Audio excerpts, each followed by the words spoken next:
अगर अच्छे गुण नहीं हैं तो ये कसूर माँ बाप का ज़्यादा गिना जाता है। परिवार में ही सबसे पहले बच्चा गुण सीखता है। अगर उससे परिवार से अच्छे गुण नहीं मिले तो उसको दोष देना गलत है। कई माँ बाप आते हैं, छोटे बच्चों को लेके आते हैं, 2 साल का 4 साल का, और आके शिकायत क्या करते हैं, कहते हैं कि बच्चा देखो ना, इसको समझाओ, ये कहना नहीं मानता। मैं उनको समझाऊं, वो कहना नहीं मानता। उनके 2 बच्चे होंगे, 3 बच्चे होंगे। अरे बच्चा उनका कहना, मैं कहता हूँ 4 साल का बच्चा आपका कहना नहीं मानता, तुम 10 नंबरियों में इसका थाने में नाम लिखवा दो।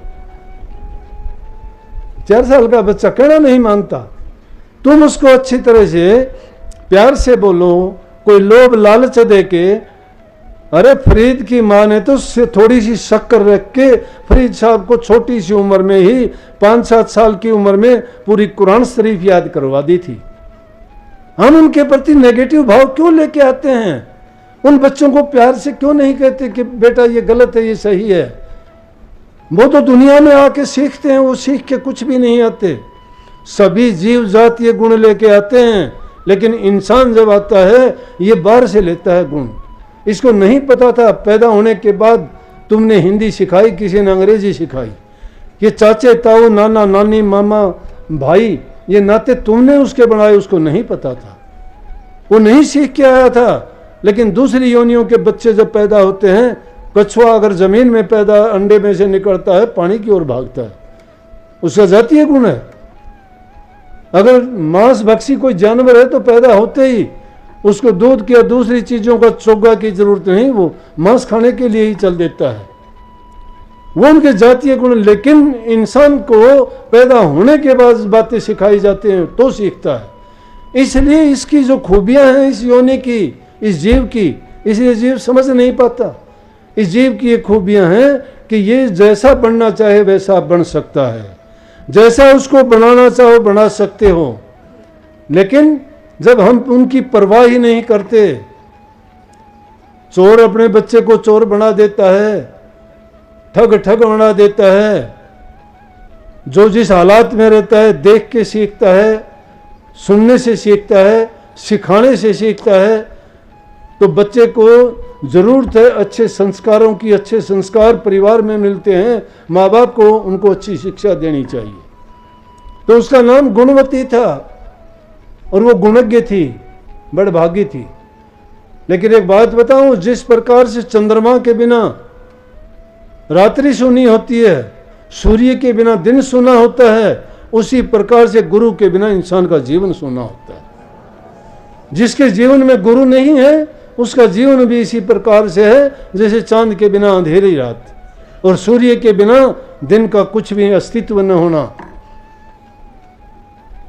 तो हर इंसान के लिए गुरु का होना जरूरी है। गुरु जब मिल गया तो फिर उस इंसान को चिंता नहीं करनी चाहिए और मन से सभी संशय भ्रम भ्रांतियां निकाल के सच्चाई के साथ बरतना चाहिए। तुम अपनी तरफ से जब सच्चे होगे तो तुम्हारी तरफ से गुरु सच्चा क्या, सब कुछ परमात्मा भी खुद आके आपसे पूछेगा कि बोल तेरी रजा क्या है, क्या चाहता है तू। तो गुणवती उसका नाम था, उसमें गुण भी यही थे। नेक काम करती थी, सबकी सेवा करती थी, भूखे गरीब की सेवा करती थी। जो भी मिलता, किसी को तकलीफ होती, उसके दिल में इतनी दया थी, जो भी जिसको जैसी ज़रूरत होती वैसी वो अपनी तरफ से कोई कमी नहीं रखती थी।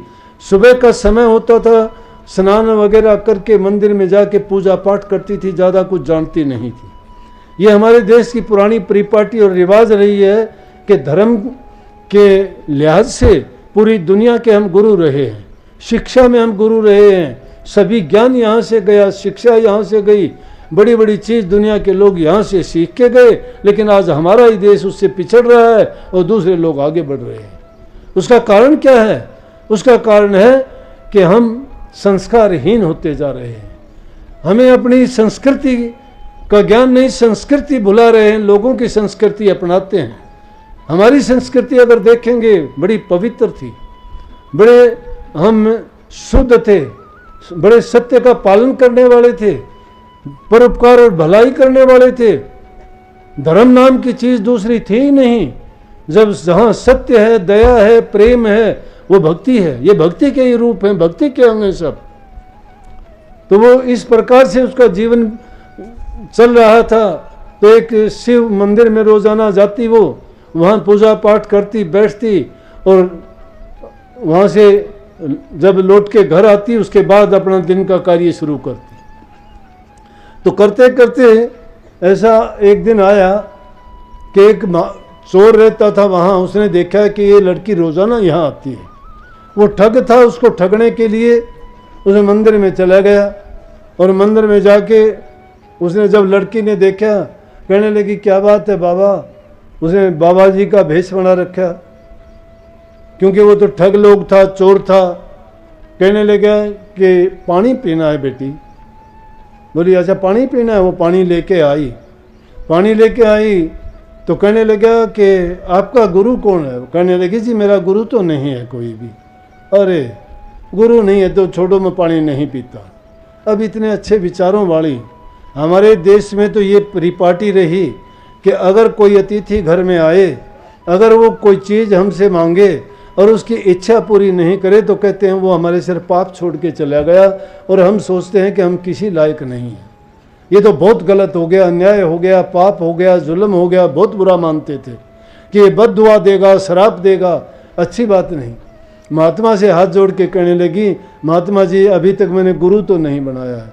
कहने लगे बेटे गुरु नहीं बनाया तो मैं बिना गुरु के नाम लिए मैं किसी के हाथ का पानी पीता नहीं हूँ, कोई नहीं मैं और कहीं। न बोली नहीं जी ये तो गलत हो गया। न बोली अब मैं क्या करूँ। बोला कोई नहीं बेटी छोड़ इस बात को। न बोला नहीं नहीं मैंने गुरु तो नहीं बनाया, लेकिन आप मेरे गुरु बन जाओ। वो तो चाहता यही था। बहला लिया, फुसला लिया उसको। कहने लगा कि हाँ गुरु तो बन जाऊंगा, फिर उसके बाद तो पी लोगे पानी। बोले हाँ उसके बाद पी लेंगे। तो कहने लगा लेकिन यहाँ नहीं, एकांत में चलना पड़ेगा, जंगल में। बोले कोई नहीं, आप मुझे नाम की दीक्षा दे दोगे, जंगल में चल पड़ती हूँ आपके साथ। जंगल में गया, वहाँ जाने के बाद कहने लगा बेटी सारे गहने उतार दो। अब राजा की लड़की थी, अच्छे अच्छे गहने पहन रखे थे, और वो इसी लालच में था ही। उसने सभी उसके गहने उतरवा के और उसको एक पेड़ से बांध के कहने लगा कि 7 दिन तक ये नियम है, इस पेड़ से बंधे रहना है, और 7वें दिन मैं आऊँगा और मैं आके खुद ही तुझे पेड़ से खोलूँगा। जब मैं आपको पेड़ से खोलूँ तभी आप आज़ाद हो गए, तो समझना कि आपको नाम पूरा मिल गया है। अगर बीच में किसी ने खोल दिया तो फिर वो तो आपका नाम भी बेकार हो जाएगा और आपके सिर पाप भी लग जाएगा। बोली ठीक है। किसका था? चोर था। उसने उसके सब गहने वगैरह बांधे और निकल गया, चले गया अपने रास्ते। वो अपने आराम से, गुरु ने उसको नाम दिया झूठा साचा, जो भी उस ठग ने बताया वो उसी में अपनी मन की वृत्तियों को जोड़ के उसमें लगी रही।